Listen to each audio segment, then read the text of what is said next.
Hello, my loves. What's up, y'all? It's your girl, O'Shea, and you are tuning into O'Shea Speaks. I am so glad that you are here. Shiloh is obviously so glad that you are here since he just hopped up here and got so excited. Man, it's been a while. It's been a while. I'm sorry. I just want to say, thank y'all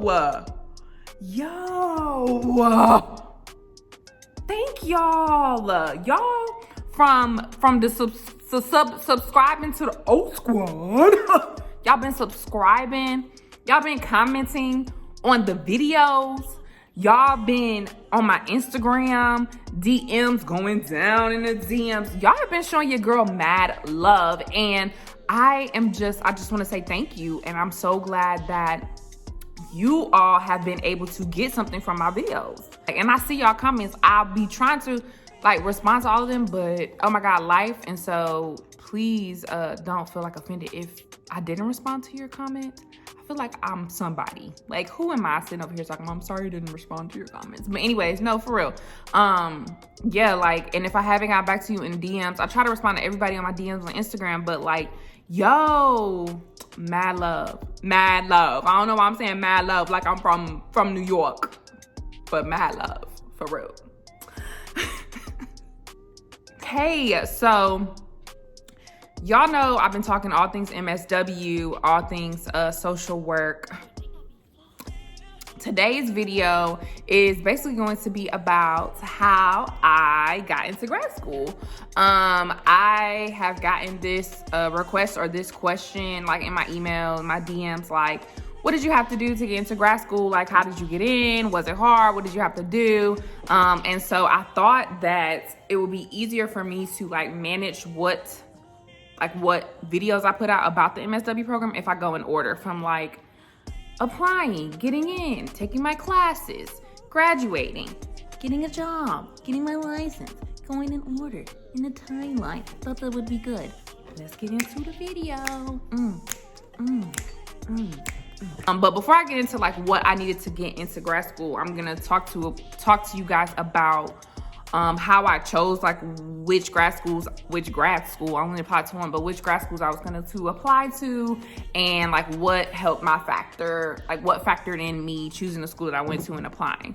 What I did was, I'm not even gonna cap with y'all, I literally, when I decided I wanted to get my MSW, I typed in Google cheapest MSW programs in the United States. It ain't really nothing else to say. From there, I looked at online programs because, of course, even though it might have been a cheap school, I couldn't just fly across the country or nothing. So I looked at cheapest online programs. And then I finally narrowed it down to okay, I'm gonna stay in North Carolina. When comparing tuitions and stuff, it was okay, I can stay in North Carolina and go to this school or that school or whatever. I factored in if I was gonna go in person, if I was gonna go online, if I was gonna have to move, different things like that.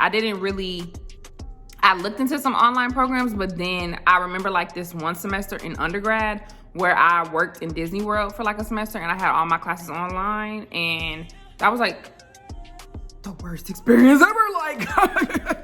Barely made it. Okay, so I was I don't know if the online schooling is gonna be good for me. So I ended up finding a school in North Carolina with fairly cheap tuition, and that's basically how I made my decision. But just like undergrad, and I'm not trying to say I'm special or anything, but I only applied to one school. And you know what I did after I applied? I put God on it. I applied and I said, God, if it be in your will, it will be done, and it was. So I can't really say, oh, I applied to all these schools, because I applied to the school, I got in, and that's just my story. So I know it might be different for other people. Some people might apply to multiple schools, you might not get in. But I applied to one school and I got in. I also, when looking at the requirements, which I'm going to go over, I looked at requirements that I know that I had. Not to say that just because you meet all of the requirements on the application, that means you're going to get in. But I knew I wasn't applying to a school that was you need a 4.0 GPA. You know what I'm saying? Because your girl didn't have that. I'm smart, but yeah, I didn't have it. Okay, so that was another thing. When I chose the school that I went to, I was okay, what they looking for? Do my GPA from my undergrad match up? Am I going to be able to get in? So that's another way that I chose my MSW program. I went to North Carolina Central, and it's a HBCU. That was another factor. I wanted to go to a HBCU because in undergrad I went to a PWI. The one thing about like getting your MSW, another reason why I wasn't like really pressed on like going to like a top school or something, one, because of student loans, but two, like I feel like the MSW is so like, if you got it, you got it. It's not one of those degrees that jobs or whatever are gonna look at like, oh, they went to the top. I mean, like, it's definitely gonna look good if you do go to those really great schools. But I just felt like for what I wanted to do and where I want to be, like I want to be an entrepreneur. So I'm not looking to have a whole bunch of people looking at my resume like, what school did she go to? Like, did she go to a good school for her MSW? Because I feel like the MSW program is like across board. Like if you have the degree, that's what they're looking for. If you have the license, that's what they're looking for. So like I could have went to Chapel Hill, but I was like, do I want $200,000 more, of student loan debt? I don't. So it just wasn't worth it. So that was another factor. I'm not trying to deter you from applying to those really elite master's programs or something like that. Cause it will add a little razzle dazzle, sprinkle dinkle on your resume, but they're looking for what they're looking for, and that's the degree. So go ahead, go up the street, you know what I'm saying, get your degree. Don't just go anywhere, but just think about that, okay? Okay. The admission requirements for getting into my MSW program. I needed 2 letters of recommendation. I specifically needed a letter of recommendation from a job or from like a supervisor or a boss. And then I also needed an academic letter of recommendation. Luckily I was only out of undergrad for about a year and some change. So I still was pretty much closely connected to like one of my favorite professors, my Spanish professor. And so right away I was like, oh yeah, I'm gonna ask her for it, because we still like talks, like on Facebook and stuff like that. I hear people talking about like, I have not been in school for like 10 years and I'm going back to get my MSW program. Like, how am I supposed to reach out to professors? If that's the case, make sure that you're communicating with the school that you want to apply to, because like 9 times out of 10, they're going to give you an alternate option if you're not able to get in contact with, like, what if all your professors don't work at the university anymore? So they just can't require you to do that if it's impossible. So make sure you communicate with your grad school, the admissions office, and like tell them like, hey, I've been out of grad school for X, I've been out of undergrad for X amount of time. And if they feel like that's a long enough time, they probably will give you an alternate thing that you could do for your recommendation. So don't get discouraged when it says that if you have been out of undergrad for a long time. But if you are an undergrad now and you're looking to go to your MSW program, try to make some connections with, your undergrad professors. Try to have some people that you could be like, I know that I could reach out to them and they would be cool with giving me a recommendation letter. The other recommendation letter was from someone that you work with or somebody that supervised you. So I got that from an MSW that I work with when I was working at the hospital as a patient advocate. She was more than happy to write my recommendation letter, and she's like a big sister to me, and so I was blessed to like know somebody and work with them. Just like with your school, same way with work or professional, try to have somebody that you can count on to write your recommendation letter. Like, be a good person, do what you're supposed to do. If you're an undergrad and you have to get community service hours, make connections with those people, because if you're trying to get into your MSW program, you're going to need at least 2 recommendations. You're gonna need at least 2. Like it could be more, but you're gonna need at least 2. So make sure that you're staying on top of just having those professional connections so you can get those rec letters, because they're important, honey. You need them, okay? And then I needed my transcripts, so that was kind of like annoying because I had to go to undergrad, and since I had been out of undergrad for like a year and some change, I actually ended up having to like pay for my transcripts, which is annoying. On top of that, if you're doing a PDF like email, if you're getting them mailed, stay on top of that, because the transcripts are not cheap. I've heard stories of people like transcripts not getting delivered, and their application's not going through because they don't have the transcript. So just make sure that you're being very particular when you're getting your transcripts sent to the admissions office. See how they want you to do it. Like, do they want everything in a packet? Do they want transcripts that have not been opened, have not been touched, sent straight to them? Like, make sure you guys are clear and concise on how you need to get those transcripts to the grad program so there's no hiccups. Next, a personal narrative. So I actually had to write like 2 personal narratives. I had to write one to get into the graduate school of the university that I went to, and then I also have to write a personal narrative to get into the MSW program specifically. And so both of them were very similar. I would say the one that was about getting into graduate school was more general about my future endeavors. I reflected a lot on things that I did and things that I was involved in when I was in undergrad. For the personal narrative for the MSW specifically, I talked about my aspirations as a social worker. I talked about my experience, my professional experience up to that point, including in undergrad, community service and volunteering and things like that, that was going to, help me be a good social worker. I also talked about really personal things in my personal narrative about, dealing with helping people and being somebody who needed to be helped and trying to be an advocate for people when I needed somebody to be an advocate for me. And so with your personal narratives, I would say, be raw, be authentic, be real, be you. Don't try to be all snazzy, jazzy, extra, because, what's the point? Why are you doing social work?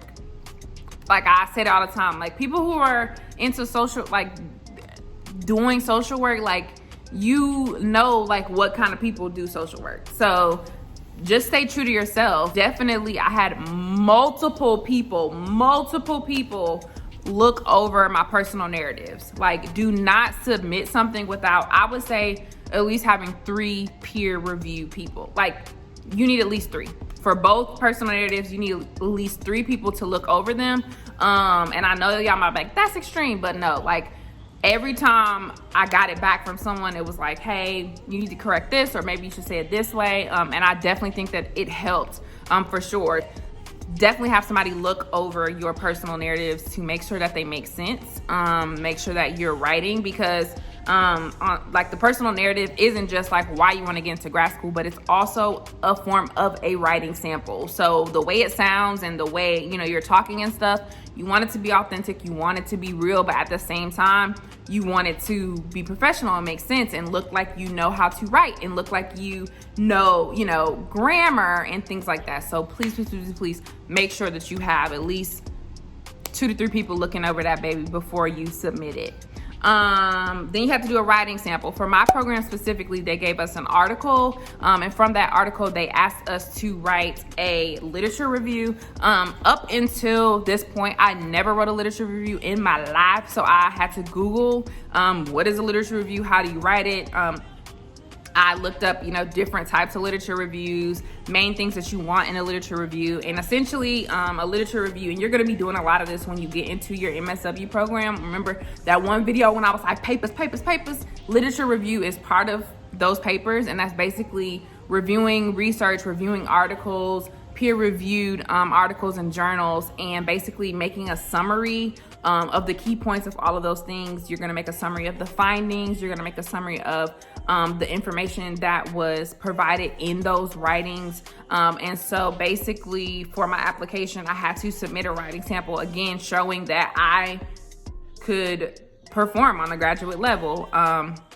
This was something too that I had multiple people looking over afterwards. I think the article I got was maybe like 2 pages, so it wasn't a big article and it wasn't multiple. So, that was good. They could have gave me like 5 articles and been like, do a literature review. But again, this was my first time ever doing a literature review. And so I'm sure that, my program knew that people were going to be new and not expecting us to know, how to write a literature review perfectly, but at least be able to summarize and provide really important details about things that you review, because you'll be doing a lot of that in your program. And then again, like I told you guys before, I looked at the requirements before I got in. The minimum cumulative GPA was a 2.75, meaning out of all undergrad, that last GPA that I had had to be a 2.75. And then on top of that, your minimum major GPA had to be a 3.0, which means my specific core classes for my undergrad majors had to be a 3.0. So like my undergrad majors were Spanish and broadcasting. So those GPAs both had to be a 3.0. And then cumulatively, like over the whole 4.5 years that I was in school, I had to have at least a 2.75 GPA.